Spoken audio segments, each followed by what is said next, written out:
It's a philosophical sci-fi, so it's got the beautiful, vast spectacle and the visual feast of all the big kind of game and action sequences, but then it's also really a beautiful drama with nuanced storytelling.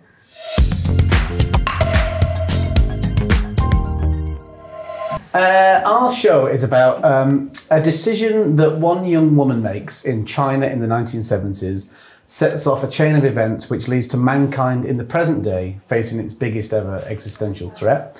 Myself and Jess play two of a gang called the Oxford Five, who are five brilliant young physicists who team up with a detective to find out what's going on and hopefully save the human race. I have to tell you something. Something insane, but true, about all of us. It started a long time ago. It kind of combines two things I love about sci-fi. One is the fantastical element of imagining something so different than we could ever comprehend. And then the other side is imagining our world, humanity, and a future so close to what could be actually happening that it's almost uncomfortable. So I think it's a really beautiful way to comment on what's happening today while also going, this is also these possible things for the future. I heard about the project. David and Dan, who I worked with for 10 years on Game of Thrones, they called me up and they said, we're doing this new thing. We're not going to tell you what it is. We're not going to tell you what it's about, but we've written this part for you that we think you're going to enjoy. It's not really like any part you've played before, and it's the closest part to your own personality that you're going to play. I just knew that I was going to have a great time on it, and then when I found out it was Three-Body Problem and I started to read the books, I just realised what an ambitious undertaking it was for them, and you know, they've not gone easy on themselves. After Game of Thrones, they could have chosen source material that was a bit more straightforward and a bit less complex.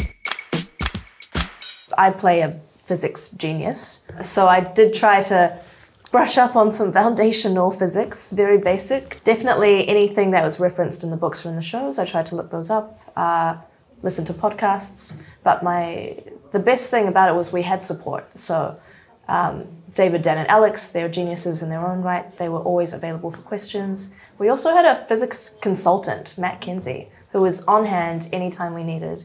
And Matt actually introduced me to two of his physics students. So for a day, another actor, Giovanna Depo, and I went to Oxford University, spent a day with the physics students, and we're like, wow, you are so much smarter than I'll ever be.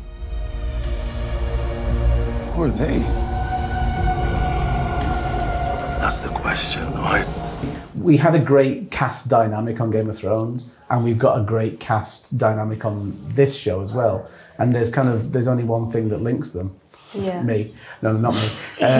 David and Dan, just the way they work, it's a privilege to work with them. And I will say, coming into something that's bigger than anything I've ever done in my career is quite daunting, and it can be overwhelming, but they were so collaborative. They would always be, one of them, or all three of them usually, are on set every single day. The episode 3, where most of the VR stuff takes place, was directed by Andrew Stanton, who was a founder of Pixar and directed WALL-E and worked on Toy Story and Finding Nemo. So we know that he was one of the great visual storytellers in the world, and we knew that it was going to be spectacular. So we just trusted him and his vision, and we just tried to remember the lines, and he took care of everything else.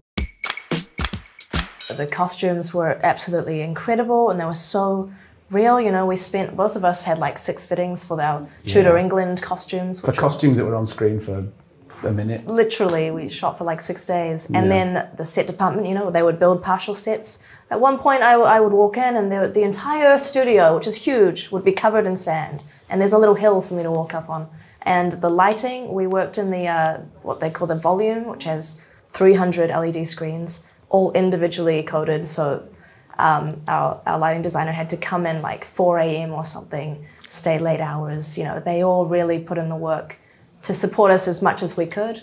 And then as actors, our job is just to fill in the rest with imagination.